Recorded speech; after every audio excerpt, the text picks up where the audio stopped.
What's up sa inyo mga ka-quickie? Magandang hapon sa inyong lahat. So, panibagong hapon, panibagong DIY na naman tayo dahil wala tayong overtime. So, nag-order ako guys ng plywood sa Shopee. Hanggang sa Shopee po nakaka-order ng plywood. Kasi ilalagay ko dito sa baba ng TV para mailagay ko tong speaker natin. Itong Xiaomi natin na smart speaker. So, Xiaomi baka naman, halos lahat ng gamit namin dito, Xiaomi. Xiaomi yung TV, Xiaomi yung speaker, Xiaomi yung CCTV. And guys, unbox na natin ito. Itong plywood na 15 by 60 cm.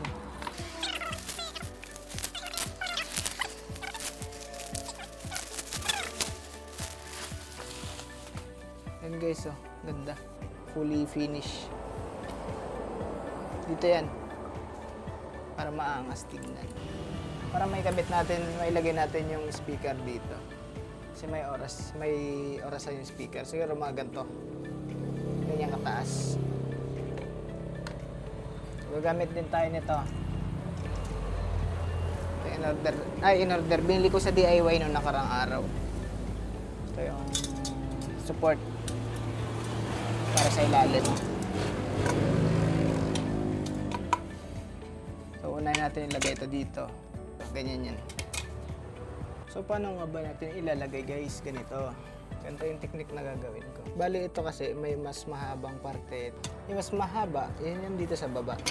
Ganito guys, maglilib ako ng 1 inch dito sa dulo. From dito sa dulo nito, maglilib ako ng 1 inch. So, magmamark tayo ng 1 inch. So, ito yung 1 inch natin guys.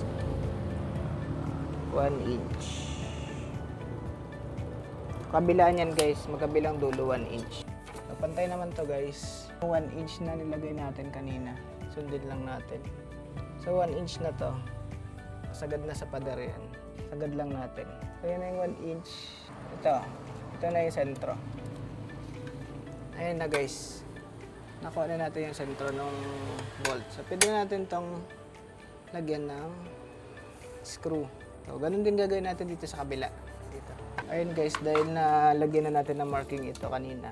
Ito na yung kasamang screw ng itong support na to. Kuha lang tayo ng isa. Itutok lang natin, itama lang natin yung nilagyan nating marka kanina. Yan na yung gitna. So, gitnain na lang natin. Ito guys, hindi naman sasalpot to sa kabila kasi maikli lang. So, 3/4. Alam ko 3/4 itong plywood na to, plyboard. Screwdriver. So, lagyan natin tong kabila guys. So guys, ito na naikabit na natin yung mga support niya. So, ilalagay na lang natin dito. Ilalapat natin kung gaano kataas or gaano kababa. So, kukunin na lang natin yung gitna nitong sa TV tapos dito. Pero yung taas muna is baka ganito.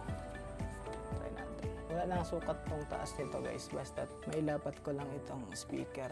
So, i-drill natin to dito guys yung isa. Para makuha naman natin yung tamang level.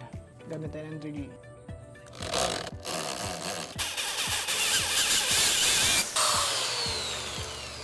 So guys, nabutas na. Tutornilyo na natin tong gitna. Walang tox to guys kasi medyo malaki. Ayan, nakabit na. Guys, ito na pala yung level bar natin. Diba napaka-cute. Ito yung galing dun sa bracket ng TV. So, try na natin ilagay sa ibabaw. Pag gitna na, yun na yung level. So, yan na yung level guys. Tama na yung level.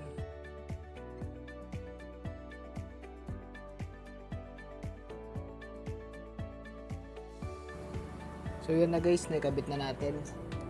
So naglagay na ako ng mga tornilyo dito ng mga screw. So tig isang screw na lang dito sa taas kasi dalawa yung butas niyan. Matigas naman na guys, ayan. Yung paglalagyan na tayo nitong speaker natin guys. Dito yan yung speaker natin. Ayan. Diba? Ganda na siyang tignan kasi may time ito. Nag-review yung time dito kung anong oras na. Pwede na tayo maglagay ng dito ng iba pang gamit. Yan yung smart natin na Xiaomi. Hey Google. Ayan. Nagsasalita yan guys. Sumusunod siya kung anong sasabihin mo. Yun lang guys. Sana may natutunan kayo sa video na to. Yun lang, ride safe. Bye-bye.